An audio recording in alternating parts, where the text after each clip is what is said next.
Yes, good morning. My name is Emmanuel Dache. Happy New Week and happy blessed new moon to you all. Today I'm privileged again to have the CEO of Light Africa in the studio of Political Tour in the person of Mr. Ifeanyi Numba. Mr. Ifeanyi Numba, has been your week? My week has been fine.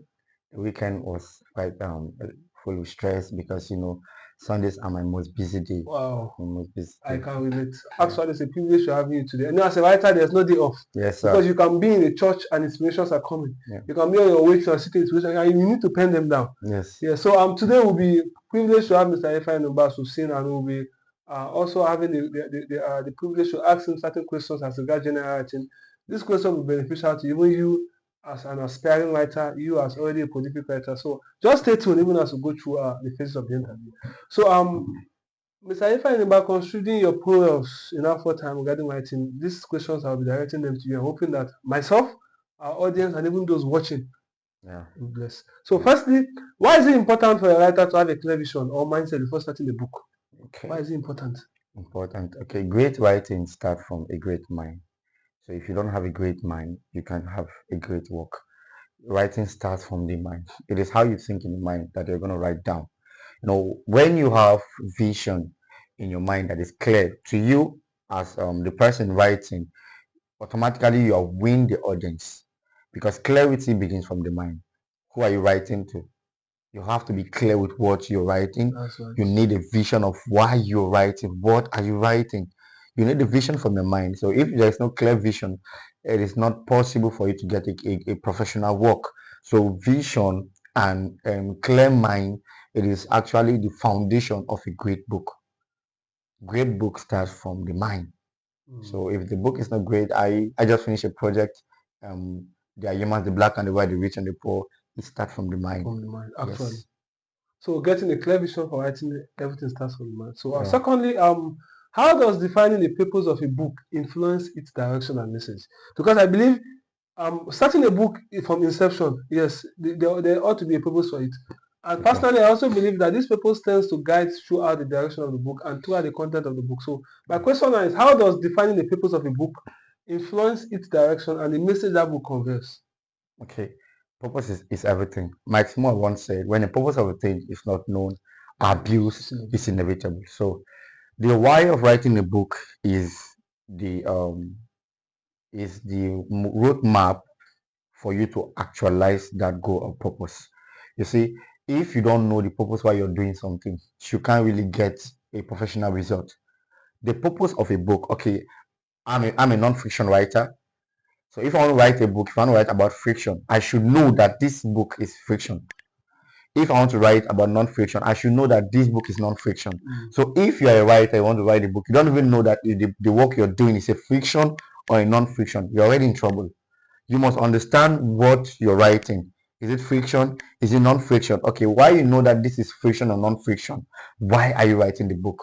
Who are the people that are going to read the book? What are your audience? You have to know the purpose from the beginning. They are humans, the black and the white, the rich and the poor. The book is centered on human realization. From the beginning, I already have that purpose. That this book is centered on human realization. And within the contents of the book, it maintains the purpose.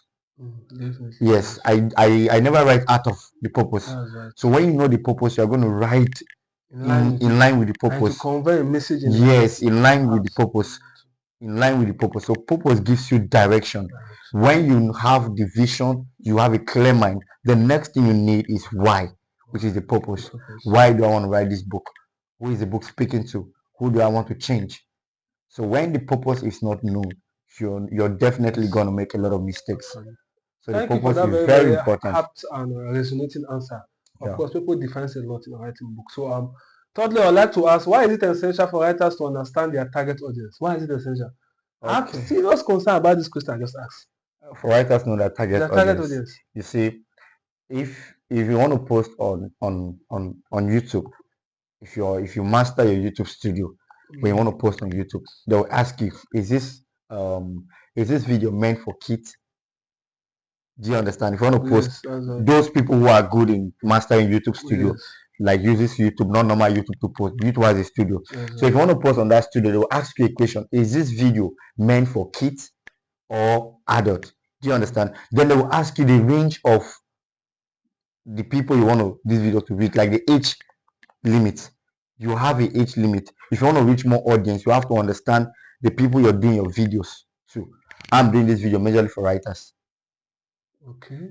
Majorly So, for writers. Of course, your target audience are It's writers. It doesn't mean that other people cannot read the Yes. read my listen to the video or watch the video. It is simply because they understand that this video is for writer, is for them.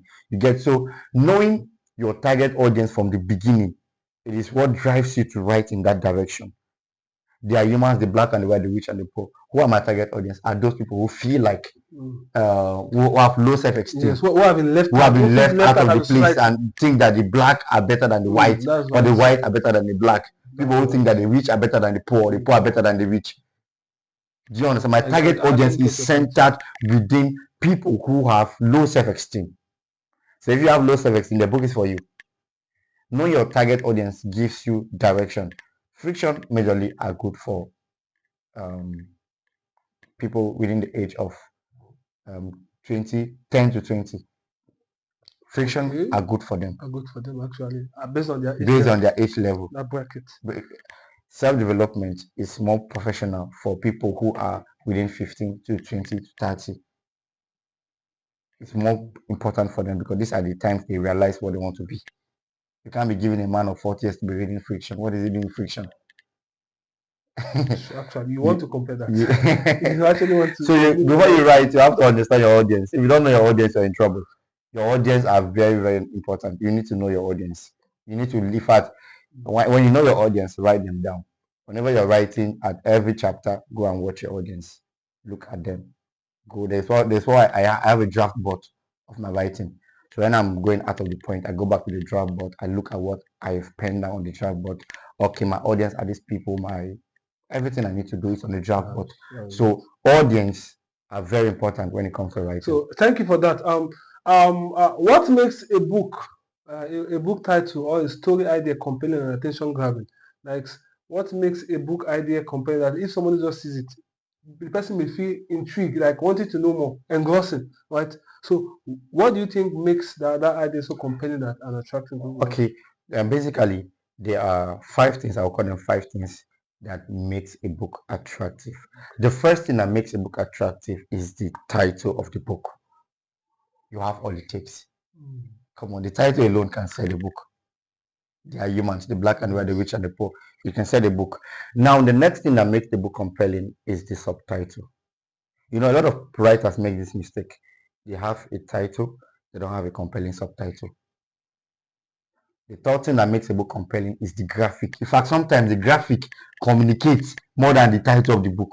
People don't judge the book by the cover. In writing, we judge the book by the cover. In writing, we judge the book by the cover. The moment you see a graphic of a book, it can attract you to buy the book. That is the third thing. This is a take home from in writing, we judge the book by the cover. Yes, no, in writing, we judge the book by the cover. Judge the book by the cover. The fourth thing that people want to look before they buy your book is about the book. So if as a writer you want to write a book, the first thing you do is get your title, picture your graphic, your subtitle, about the book, write about the book. If you can write about the book, you write your introduction and the table of content. You have the book already. Every other thing in the book is already settled.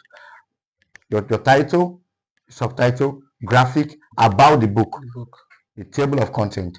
Then I will just add it. I'll just add the number 6 tip, which is introduction. Thank you for that. When people go to the bookshop, they want to see the person that write the book. I'll be talking about the four square marketing in book writing, whereby there's a place you come where your book sells you. Like currently now, my book can sell me. I have not built much influence for me to sell my book, but there is a point it will come that my influence and my book will sell in the marketplace. That's right. So you get a compelling title. You know that you don't have a good audience, you don't have much audience right now. Let your titles be compelling. Be very captivative.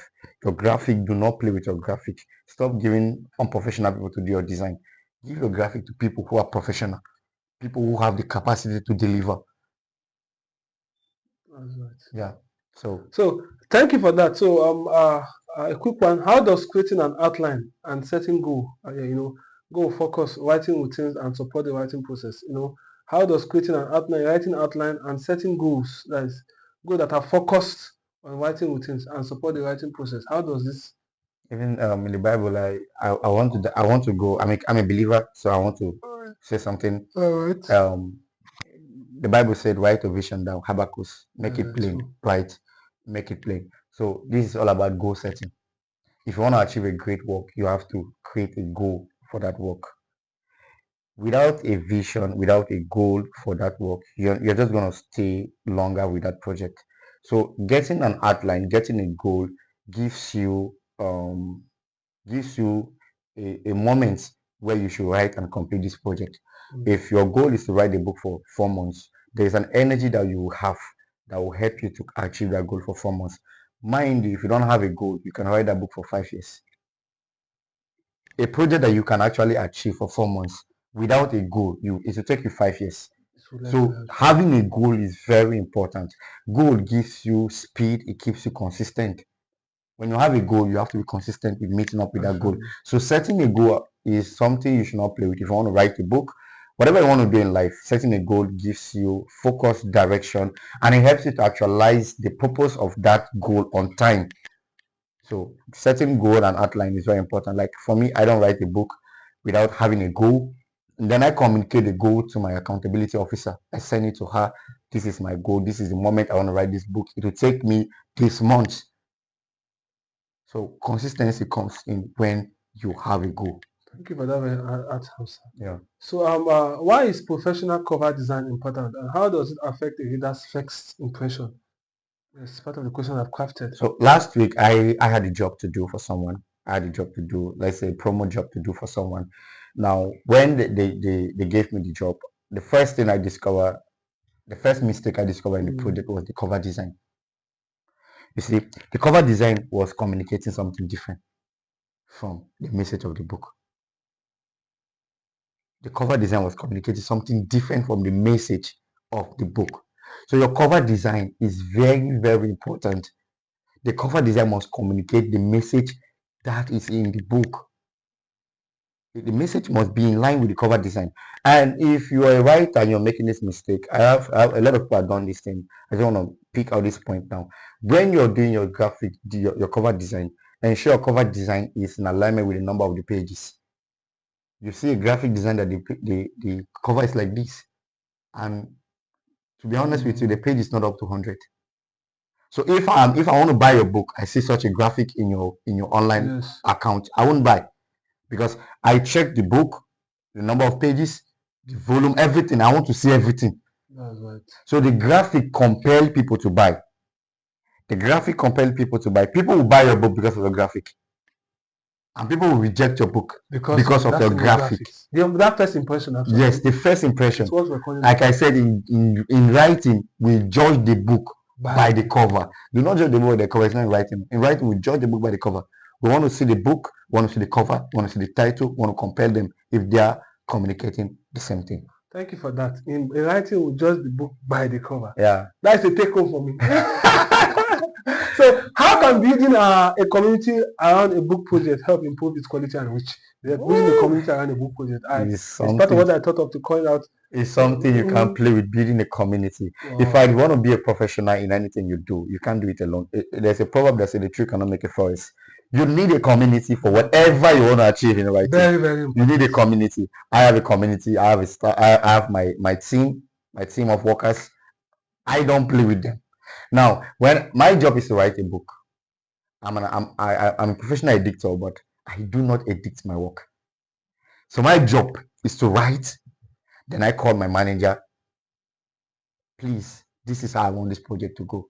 I hand over the project to him, and every other person in the community collect instruction from the manager. Right. My job is to wait for the feedback. So having a community makes you fast. It relieves the stress from you. It keeps you focused on what is more important. Like I said, my job is to write. You can't talk down on that. My job is to write. So having a community, somebody is here holding the camera. I can't hold the camera and sit down to talk. That's right. So having a community is very important. Somebody have to come and set up the lights. Somebody have to check if the sound is coming out or not. Everything has to be in line. Somebody's gonna post this video on YouTube. Somebody's gonna post this video on Facebook. I wouldn't do everything myself. It's not possible. So having a community in writing is very important. Do the writing, instruct your community. During the book launch, you know what happened. I was actually free. A lot of things was going on without my permission because people were already on ground doing the work. Standard has been set in Standard has been set in place. Structure has been set in place. So when you have a community, you are gonna rest. Definitely, it still boils down to division of labor. Division of labor. And that is going to help achieve effectiveness. Yep. So just 3 more questions left. What role does professional editing play in success of a book? Professional editing. You don't want to publish. You don't want to print 1,000 copies with 10,000 mistakes. The role of editing is very important in a book. In fact, I visited someone yesterday, and while we were talking, he said something, a very powerful word. He said, editors are the people who edit the writer into the marketplace. Take home for me. Editors are the people who edit the writer into the marketplace. So if you are not going to pay for a professional editor, just keep your work. Keep it. Because you don't, like I said, you don't want to print 1,000 copies with 10,000 mistakes. So you wouldn't want to do so. Editing your work is very important. Very, very important. I'm an editor. Like I said, I don't edit my work. And if you are a writer, do not edit your work by yourself. I'll make a video on this. The negative effect of editing your work by yourself. I'll make a video on this. So if you're a writer, after writing, look for a professional editor. I remember 4 years ago or 3 years ago like that, I contacted you about getting a professional editor. You remember? Yes. I was able to reach out to Mr. Jeremiah. Yeah. He's calling the UK right now. So amazing. Him and his wife, they are both writers. Wow. Professional writers. They are also professional editors. Like, so I was like, wow, how come about this? It's so good. It's unique. I remember 3 years ago I contacted you that I need a professional editor. Then my team of editors were still learning. Okay. It took us like about 24 months to stay in the room of learning. So then then I didn't give them the project to do. They could do the project, but I did not want to put them in that kind of process then. So I was looking for a professional editor, a more competent person. So if you're looking at everything, editing is very important. Like I said, editors are going to edit the writer into the marketplace, or they're going to edit the writer out of the marketplace. So thank you for that. What are the effective ways to publish and promote a book in today's market? Considering the landscape, considering the happenings, considering the fact that a lot of things are going at a fast pace. In fact, we are in a very, very jet market today. Oh yeah. Jet market, price are skyrocketing. You know, even hungry authors are also coming up. Why some people are hungry authors publishing a book of 3 pages? Hungry authors are coming up. 10 pages. People just coming to tell us stories about their village. You know, so how I came up with this, considering the fact that all this is happening, and this actually there's need to pay attention to it. So perhaps what are the effective ways to publish and promote a book in today's market? Be present on social media. Be present on social media. You see, social media is a world on its own. I wrote a book, 1,000 and more questions to ask, and I say something in the book. I said, in the future, the social media is going to determine who becomes the president. So in the future, the social media is going to determine who becomes the president, and we can't talk down on that. Be present on social media. You want to sell your book? Yes. Do everything possible to get followers. Do everything possible to be present on social media. Become an influencer on social media. Do everything possible. You're good. People know you in your street, in your area, in your office. The social media is bigger than a nation. That's right. So do everything possible. You want to sell your book, just be present on social media. Promote yourself. Do videos about your work. When you start writing from the beginning, create a community. You post, get feedback from them, and you keep working with that. Thank you for that. So a follow-up question on that. Just as I want to believe that even perhaps the audience watching us may also have this question in their mind. Yeah. You talked about the present on social media. Now, I've discovered something in recent time that social media doesn't necessarily have the ability to filter. Everybody can just come out from anywhere and just post something on social media.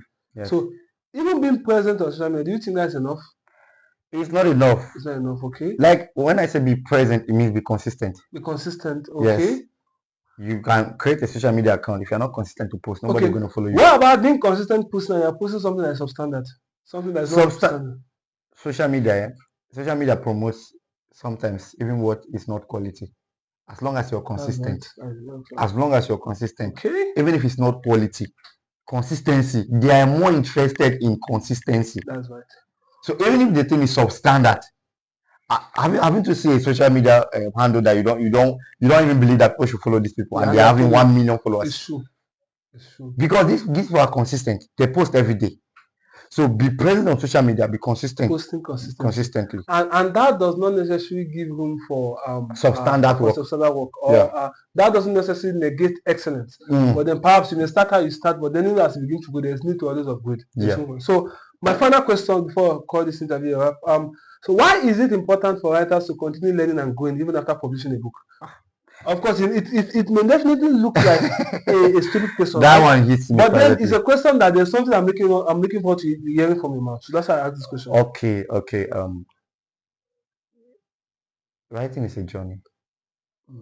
So it's not a destination. That's right. It is not that you get to US, you stop, you It's a keep journey. moving. It's a journey. So when you publish a work, it doesn't mean that should be your last work. And we don't learn because we want to write. We learn because learning is part of the life of a writer. We learn because it is part of the life of a writer. So learning is something that you must do. If you want to be a writer, you have to learn every day. You learn every day. You can't talk down. You can't talk down on that. If you want to be a professional writer, we don't learn because we want to write. We learn because learning is a lifestyle of a writer. So not necessarily because I'm reading because I want to write. Just like people who read because they want to write exams. No, it's not like that. We learn because it is a lifestyle. So learning should be your lifestyle if you want to be a professional writer and a professional in anything you do. Keep learning. Don't talk down on that. So thank you, our audience. Of course, we could see that we believe that this session of interview has been an eye-opener. Yeah, definitely. Regarding the last question, I must confess, learning is a continual process, just like you said. Yeah. You can't talk down. You stop learning, you start dying. Yeah. So you can't talk down now. So any final word for the audience, even as you wrap up this interview session? The final word for the audience is keep doing what you're doing. If you want to be a writer, start. Stop procrastinating.